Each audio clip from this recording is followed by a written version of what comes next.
أما بعد فإن أصدق الحديث كتاب الله، وخير الهدي هدي محمد صلى الله عليه وسلم، وشر الأمور محدثاتها، وكل محدثة بدعة، وكل بدعة ضلالة، وكل ضلالة في النار. أعاذني الله مني وإياكم من البدع والضلالات. أيها المسلمون عباد الله، أوصيكم ونفسي بتقوى الله تعالى، فإنه قد فاز المتقون، حيث قال سبحانه وتعالى: إن للمتقين مفازا. Ndugu zanguni katika iman, kwanza ninawahusieni na kuihusia nafsi yangu katika swala la kumcha na kumwabudu Mola tabaraka wa taala.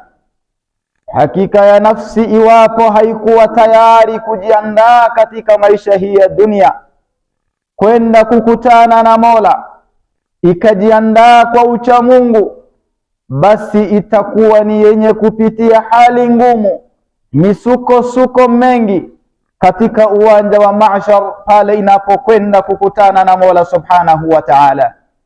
Lakini nafsi hiyo, iwapo itajiandaa kwa ucha Mungu hapa duniani, itakuwa ni yenye kuishi ndani ya amri ya Mola tabaraka wa ta'ala, ikakutana na Mwenyezi Mungu subhanahu wa ta'ala hali ya kuwa kuna ucha Mungu ndani yake. Nafsi hiyo itakuwa ni yenye kupitia raha na itakuwa na hesabu iliyokuwa nyepesi kabisa.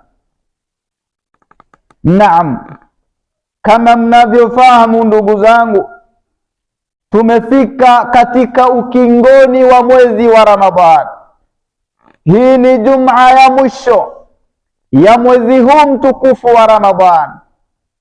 Siku nyingi tu zilipita huko nyuma, tulishanabahishwa, tulishakumbushwa na Mola tabaraka wa taala kwamba ni siku chache ambayo inahesabika.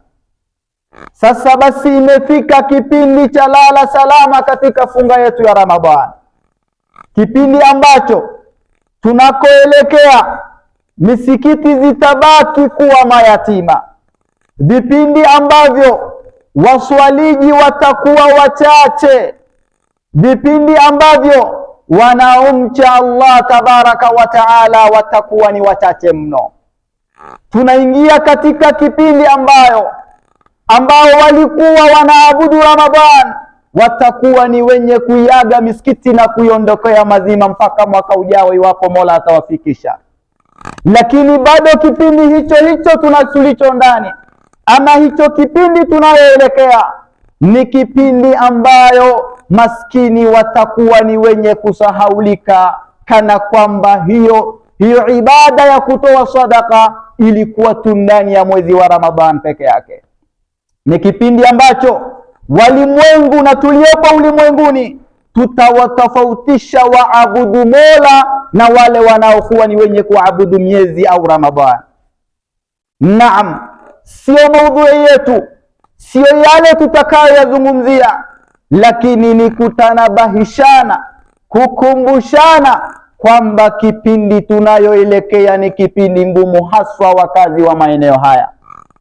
Ndugu zangu ni katika imani, maudhui ya khutba yetu ya leo tutakwenda kuizungumzia amal ambayo Allah tabaraka wa taala kupitia ulimi wa Rasul sallallahu alayhi wasallam akafaradhisha juu yetu, akawajibisha juu yetu katika ukingoni au mwishoni mwa mwezi huu wa Ramadhan. Ala wa hiya zakatul fitr. Matendo yenyewe ni zakatul fitr. Ilithibiti kwa hadithi ya Mtume sallallahu alayhi wasallam, ni hadithi inayopatikana katika sahihu al-Bukhari kwa hadithi nambari 1503 na katika sahihu al-Muslim hadithi nambari 984.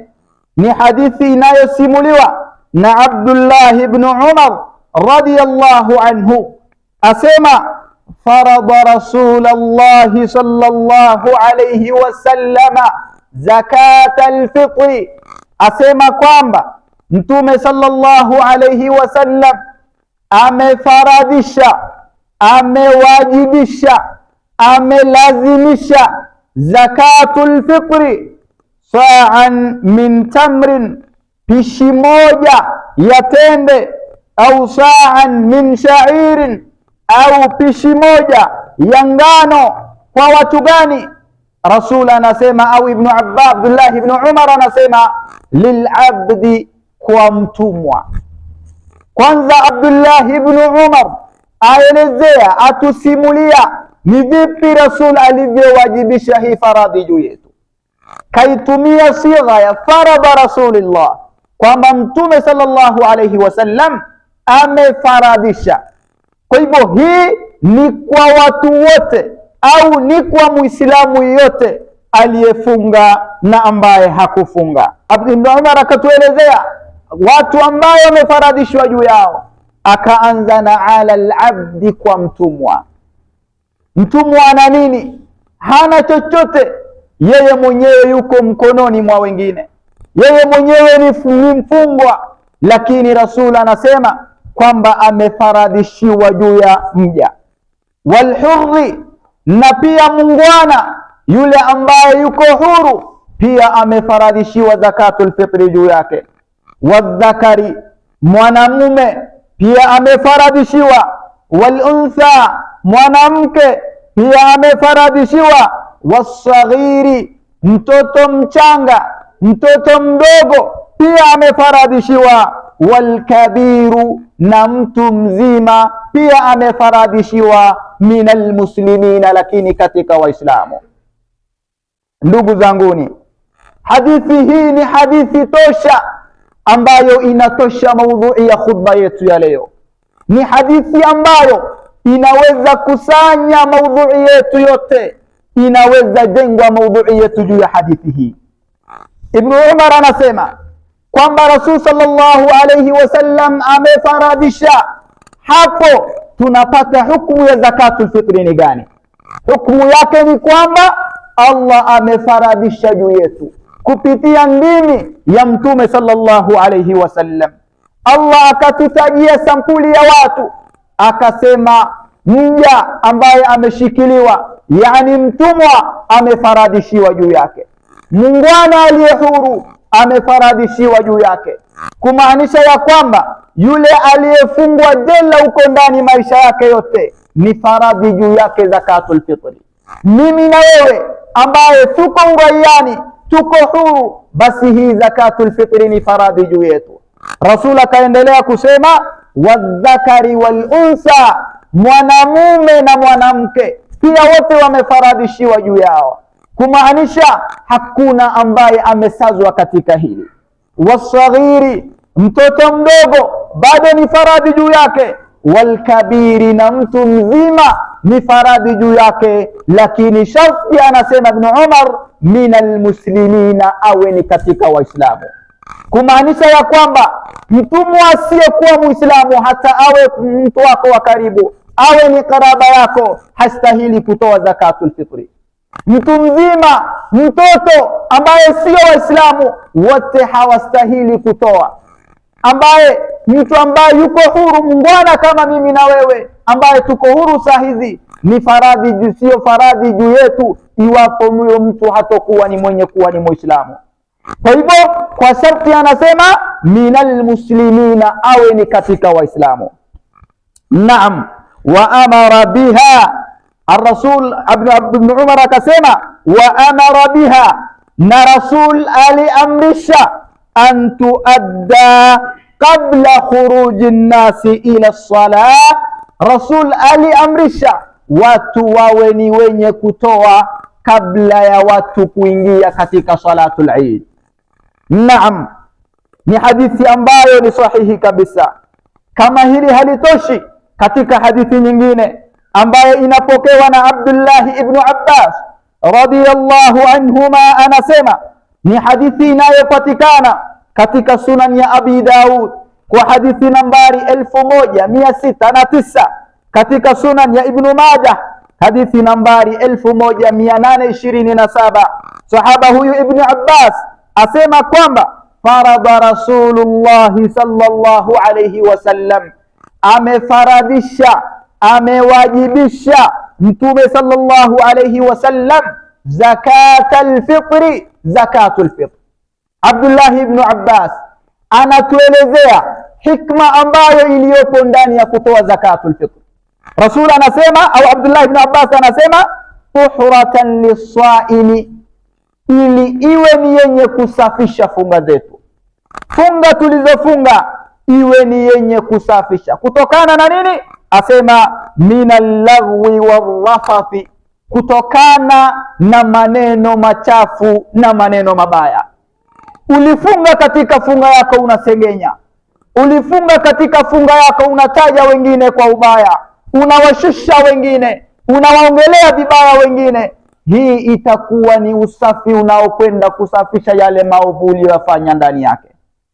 Naam, haina maana inakuwa ni yenye kufuta maovu na maasi uliyofanya ndani yake, lakini inakwenda kusafisha yale ambayo yalikuwa yanapunguza ujira wako katika funga yako ya mwezi huo. Naam, anasema faman addaha qabla salati, yule ambaye atatoa zakatul fitri kabla ya sala ya Idi, fahiya zakatun maqbula, ni sadaqa au ni zaka iliyokubalikana. Waman addaha ba'da salati, yule ambayo atakuwa ni mwenye kutoa baada ya salatul Eid, fahiya sadaqatun minas sadaqati, basi itakuwa ni sadaqatu miongoni mwa sadaqa na wala haitokuwa ni zakatul fitri. Katika hadithi hii tunapata nyakati maalumu, wakati nzuri ya kuweza kutoa zakatul fitri. Ni kwamba unafaa kutoa kabla ya salatul Eid. Ukitoa kabla ya salatul Eid itakuwa ni zakatul fitri, itakuwa umetoa zakatul fitri. Lakini watu wakaenda kwa msalla, wakaswali, wakamaliza, wewe ukarudi kuitoa ile zakatul fitri, basi haitohesabiwa kuwa ni zakatul fitri, bali itakuwa ni sadaqa miongoni mwa sadaqa. Naam, ndugu zanguni, je, swali ni kwamba hii zakatul fitri inapaswa kutoa mali au pesa au inapaswa kutoa chakula? Hal ikhraju zakatul fitri ta'aman am naqdan? Je, kutoa zakatul fitri ni kutoa pesa au ni kutoa chakula? Hadha min almasail almashhuri baina alfuqaha. Hii ni masala ambayo inajulikana kati ya wanavyuoni.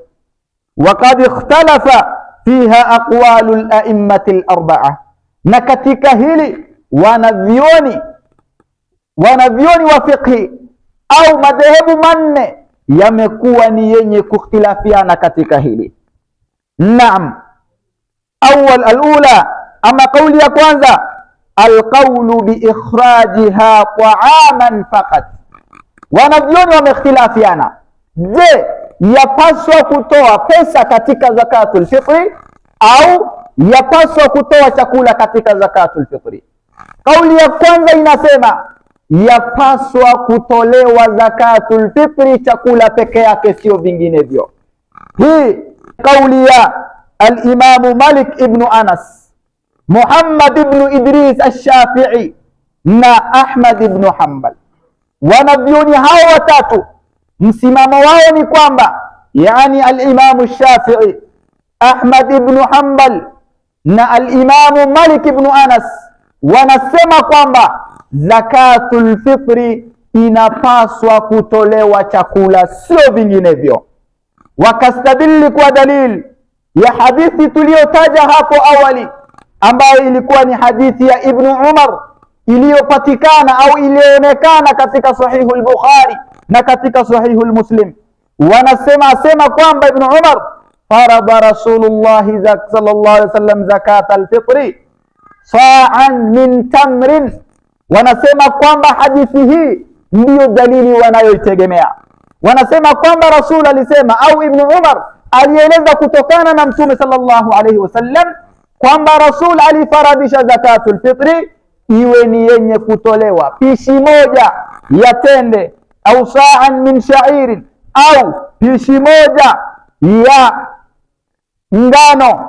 Kwa hivyo wanasema Rasul alikuwa ametaja chakula hapo.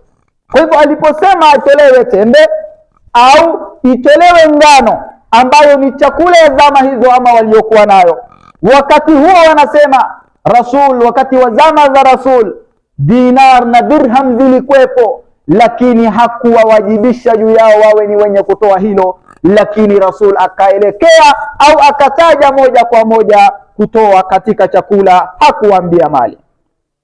Wastadallu ailan bihadithi Abi Sa'id al-Khudri radiyallahu anhu, kisha hao wanavyoni watatu wakastadili kwa hadithi ya Abi Sa'id al-Khudri ambayo inapatikana katika Sahihu al-Bukhari kwa hadithi nambari 1510. Asema Abi Sa'id al-Khudri radiyallahu anhu, kunna nukhrijuha, asema tulikuwa tukitoa zakatul fitri fi ahdi nabii sallallahu alayhi wasallam, zama ya Mtume sallallahu alayhi wasallam, sa'an min ta'amin, tulikuwa tukitoa pishi moja ya chakula.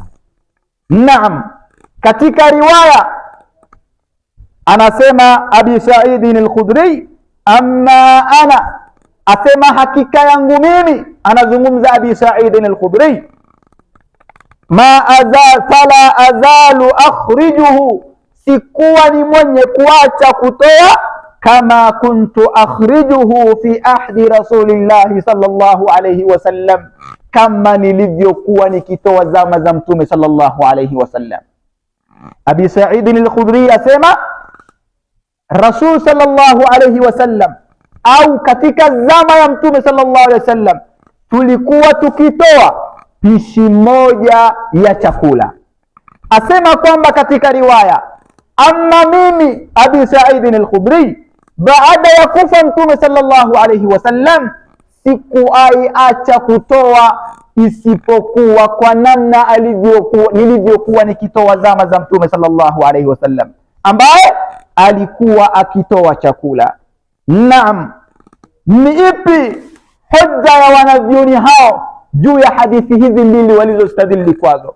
Wanasema kwamba anna nabiyya sallallahu alayhi wasallam, wanasema kwamba Mtume sallallahu alayhi wasallam haddadaha bitaami, aliiweka maalumu kuwa zakatul fitri ya kutoa chakula.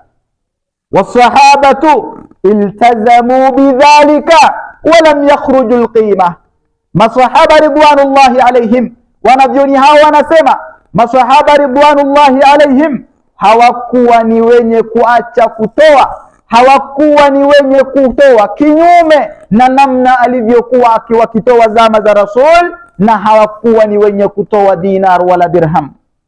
Hii ni kauli ya kwanza ya wanavyoni, ambayo msimamo wao ni kwamba haipaswi kutoa pesa, inapaswa kutoa chakula. Afwan. Ama kauli ya pili, bijawazi ikhrajiha naqdan, ni kauli ambayo inaruhusu, inajuziwa kutoa zakatul fitri katika mali, na hii ni kauli Abu Hanifa an-Nu'man rahimahullahu ta'ala. Huyu mwanachoni ni Abu Hanifa an-Nu'man asema, wayurwa anna ikhraj zakat al-fitri qima, asema mwanachoni huyu inapaswa kutoa zakatul fitri qimatan, kwa mali. Unaweza toa zakatul fitri pesa, in kana anfa'u lilfaqir, lakini asema iwapo hile mali unayoitoa, hile pesa unayoitoa ndiyo inayomfaa zaidi huyu maskini. Naam, anastadili kwa dalili ya kiakili, asema ya kwamba almaqsudu min az-zakati, asema makusudio, kwa sababu asema makusudio ya kutoa zakatul fitri ighna al-faqiri yawm al-eid, ni kumughanaisha, ni kumfurahisha huyu maskini siku ya Eid. Kwa hiyo asema kwa kuwa ni kumfurahisha yeye, ni kumpendekeza yeye, ajione yeye ni sawa na wengine, wa hadha qad yatahaqqaqu binnaqdi ahyanan. Kwa hivyo kwa sababu hiyo wakati mwingine asema inapaswa kutolewa pesa katika zakatul fitri aktharu min at-ta'ami, inaweza kuwa hata ni bora zaidi kutoa pesa kuliko hata chakula. Akastadili kwa aya, huyu mwanachuoni asema khudh min amwalihim sadaqa, asema Mola anasema basi toa katika mali yao sadaqa. As-sadaqa ay az-zakat, asema toa katika mali yao, uwe ni mwenye kutoa sadaqa. Kwa hivyo asema binaan ala hadhihi al-aya, kwa kujenga hoja yake juu ya aya hii, wakati mwingine asema inapaswa kutolewa pesa katika zakatul fitri iwapo ile pesa ndiyo inayemfurahisha, inayempendekeza, inayemustahili zaidi yule maskini ambaye unakuwa ni mwenye kupatia. Naam, kauli iliyokuwa rajih katika kauli ya wanavyoni ni kauli gani iliyokuwa na nguvu katika kauli ya wanavyoni haya? Tulisema kwamba wanavyoni wanne wa madhehebu nne, al-Imam Shafi'i, Ahmad ibn Hanbal, al-Imam Malik ibn Anas, msimamo wao ni kwamba zakatul fitri haipaswi kutolewa pesa, bali inapaswa kutolewa chakula. Al-Imamu Abu Hanifa na baadhi ya wanavyoni wake wakabaki kwenye msimamo kwamba inapaswa kutolewa zakatul fitri kwa mali au kwa pesa. Sasa ni kauli ipi iliyokuwa na nguvu? Ulama wetu wa asri wetu, ulamai wa zama zetu, akiwemo al-Imamu Ibn Baz rahimahullahu ta'ala, al-Imamu Ibn Uthaymin rahimahullahu ta'ala, wanasema kwamba kauli iliyokuwa rajih katika maoni ya hao wanavyoni ni kwamba zakatul fitri inapaswa kutolewa chakula. Lakini angalizo wanasema, kama vile Ibn Taymiyyah anasema pia, iwapo utaona ile mali inamustahili zaidi, wasema bora zaidi ni kutoa ile chakula, alafu kiwango nyingine ya pesa unamuongezea kwa juu, ili haja ile aliyokuwa nayo aweze akafikia. Naam, ndugu zangu katika imani, wanavyoni hao wametubainishia, wametuonyesha ni vipi zakatul fitri inapaswa kutolewa. Ni kwamba zakatul fitri ala rajih, na namna ilivyojengwa dalili ya hizo hadithi mbili ya Abdullah ibn Umar na hadithi ya Abdullah ibn Mas'ud.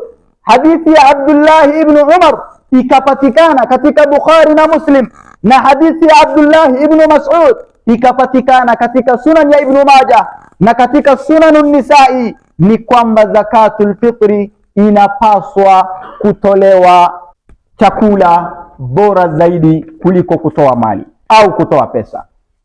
Angalizo ni kwamba kuna baadhi ya mashirika kila sehemu yanakuwa ni yenye kukusanya pesa.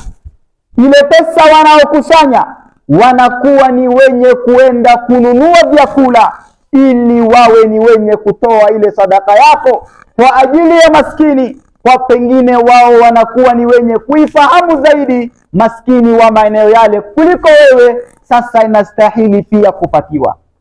Naam, hiyo haihesabiwi kwamba ni kutoa mali katika zakatul fitri. Ni kwamba wawe wakiwa wao ni waaminifu, waende wakanunue chakula wakapeane, kwa sababu wao wewe umetoa chakula bali hukuwa ni mwenye kutoa mali, kwa sababu lengo ya kutoa ile mali kwa ile shirika ni kwenda kununua vyakula ili kuwafikishia wale maskini ambayo wanakuwa ni wenye kustahili. Naam, swali iko hapa sasa, ni kiwango gani ya zakatul fitri ya chakula inafaa kutolewa? Kauli rajih tulisema kwamba ni kutolewa chakula. Sasa ni kiwango gani ya chakula inapaswa kutolewa? Tukirudi katika hadithi zetu za kwanza, katika hadithi ya Abdullah ibn Umar radiyallahu anhu asema kwamba Rasulullah amefaradisha zakatul fitri sa'an, pishi moja.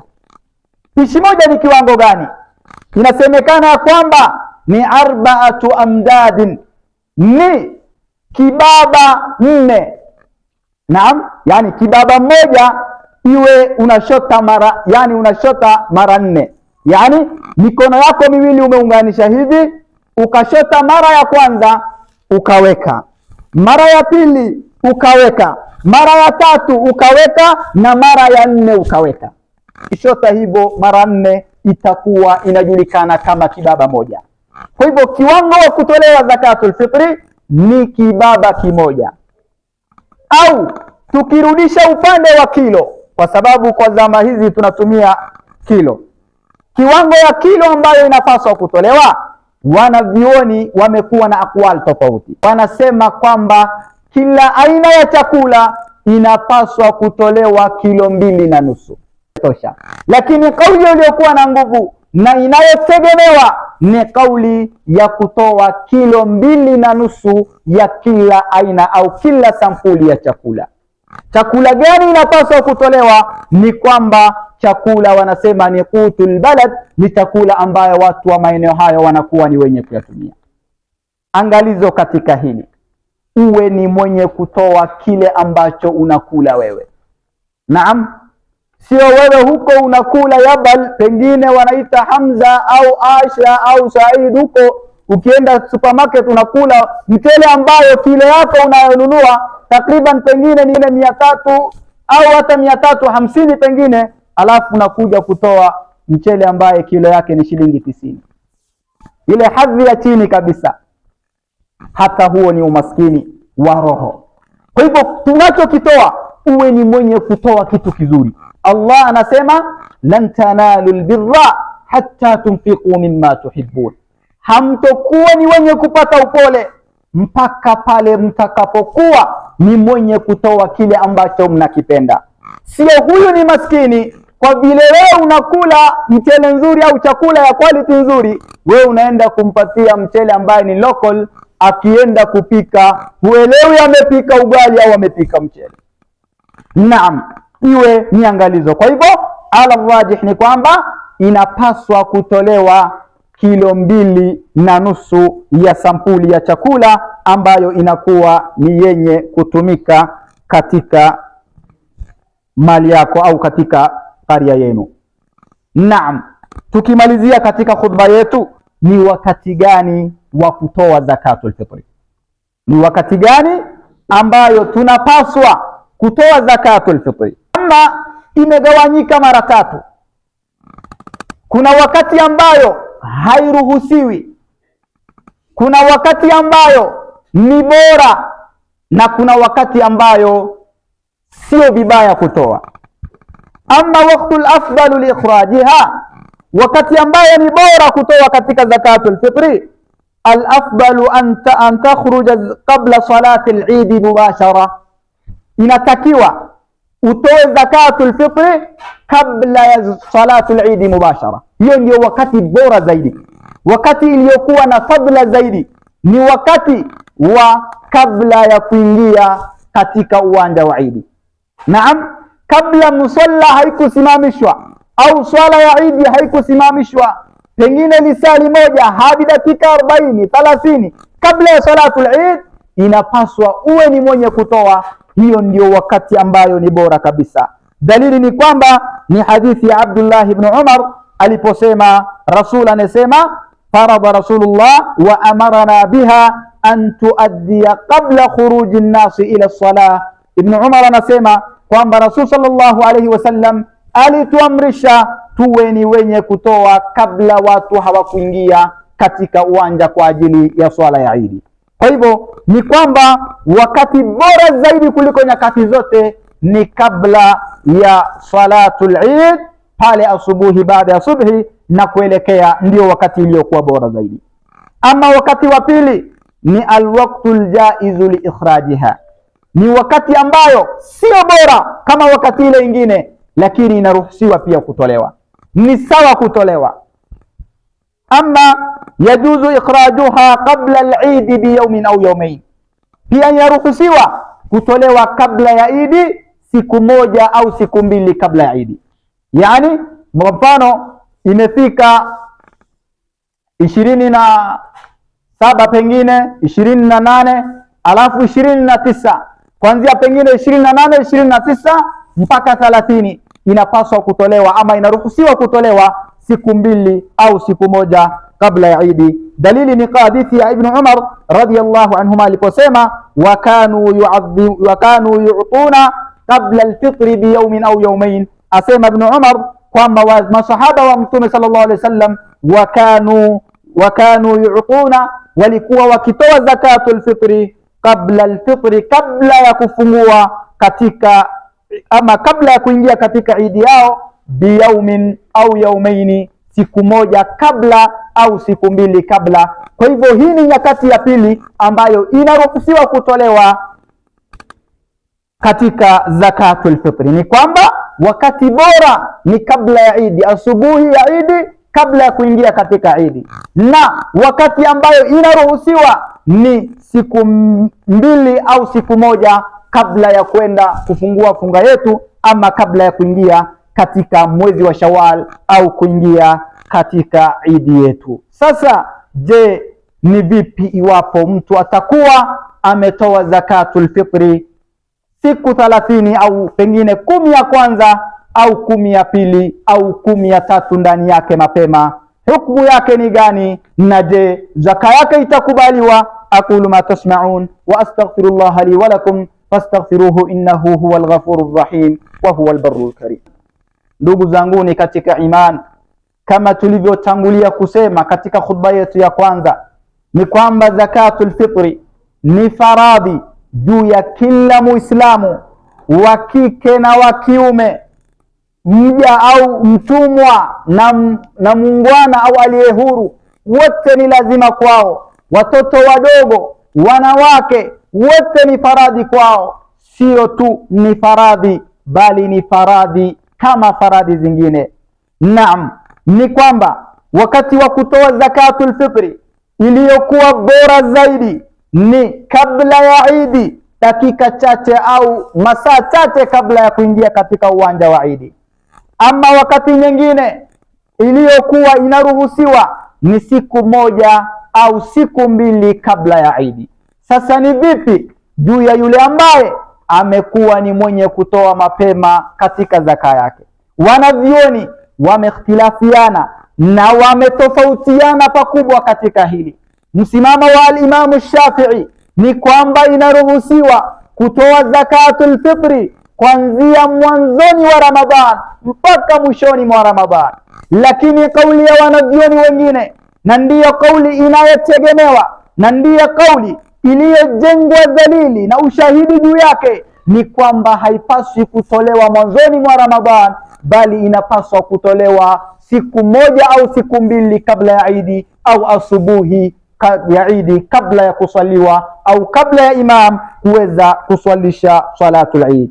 Naam, ikhrajuha ba'da salatul Eid, kutoa zakatul fitri kabla ya salatul Eid haitokuwa ni mwenye kuhesabiwa ama hautokuwa ni mwenye kuhesabiwa ni miongoni mwa wale ambayo wamekuwa ni wenye kutoa, hautokuwa miongoni mwa wale waliotoa, bali sadaka yako au ulichokitoa itakuwa ni sadaka miongoni mwa sadaka, bali haitokuwa ni yenye kukuondolea zakatul fitri. Swali ni kwamba ni vipi iwapo mtu uwezo wake ni mdogo mno? Ni kwamba anapaswa kutoa kwa kiwango anayoiweza, lakini ni yupi ambaye inakuwa faradhi juu yake? Tutamwambia atoe kiwango anayoweza, awe na kile ambacho atakula ashibe siku ya Idi.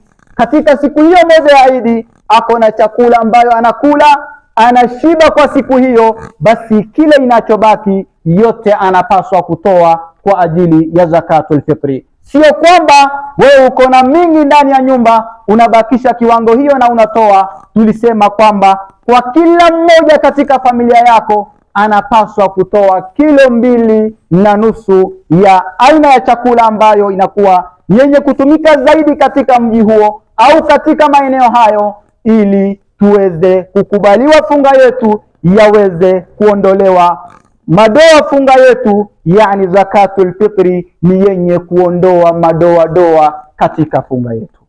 Ndugu zanguni katika imani, haswa vijana wenzangu, Ramadhani imeisha, imetupa mgongo. Kama wewe ulikuwa unaabudu Ramadhani utaondokea, lakini kama ulikuwa unaabudu Allah bado yungali yupo hai na Allah ataendelea kuwa hai. Iwapo unamuogopa Allah, ulikuwa ukihudhuria msikitini kwa ucha Mungu, kwa kumuogopa Mola tabaraka wa taala, basi endeleza ibada yako, achana na maovu uliyokuwa ukiyafanya, basi rudi kwa Mola wako na muabudu Mola wako, kwa sababu yeye yuko hai siku zote, hatokuwa ni mwenye kupatwa usingizi na wala hakui ni mwenye kuzinzia. Ibadallah, inna Allaha amarakum bi amrin bada bihi binafsihi wa thana bi malaikatihi qudsi wa thallata bikum ayyuhal mu'minuna haythu qala inna Allaha wa malaikatahu yusalluna ala nabi